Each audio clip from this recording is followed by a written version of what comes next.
As the Biden administration rolls out pro-worker legislation, billionaire families like the Waltons of Walmart maintain their low minimum wages to devastating effects. I'm Yoonj Kim, and this is MTV News Need to Know.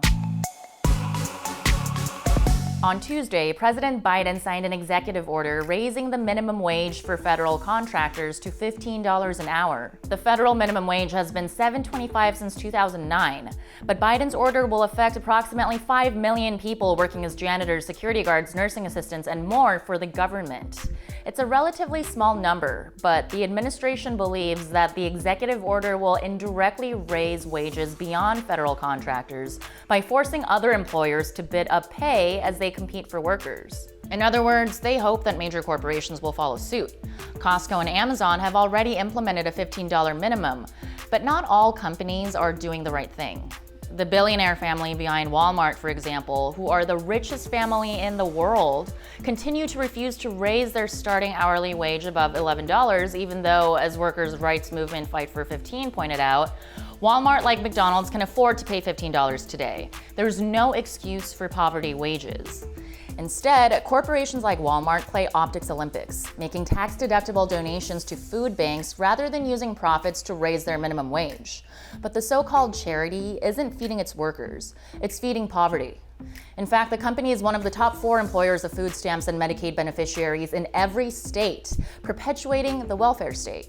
As journalist Terry Hansen tweeted, taxpayers are subsidizing their employees' wages when they must also rely on food stamps. Meanwhile, its owners, the Waltons, are wealthier than even Mark Zuckerberg. Their wealth surged during the pandemic, with the company's profits soaring to $500 billion last year alone. Walmart is the largest employer in the entire US, relying heavily on its hourly workers. In 2020, they hired up to 500,000 new employees to keep up with increased demand, including 170,000 personal shoppers to fulfill delivery and pickup orders, many of whom reported unfair working conditions. Per a study by Human Impact Partners released this week, they faced deadly conditions at Walmart. It revealed that Walmart's unpaid sick leave policy contributed to 7,618 COVID-19 cases and up to 133 COVID-related deaths. Health policy researcher Ahmed Ali put it simply, paid sick leave saves lives. And low-wage or part-time workers like those at Walmart and McDonald's are far less likely to have paid sick leave. That's why it is a big point in President Biden's American Families Plan, which is a sweeping measure to help families recover from the pandemic. And one of its key protections for workers is providing a total of 12 weeks of guaranteed paid parental, family, and personal leave. And he plans to fund this pro-labor program by raising taxes only on the 1%. People like the Waltons, who have profited off the pandemic from the safety of their work-from-mansion situations, while many of their laborers died.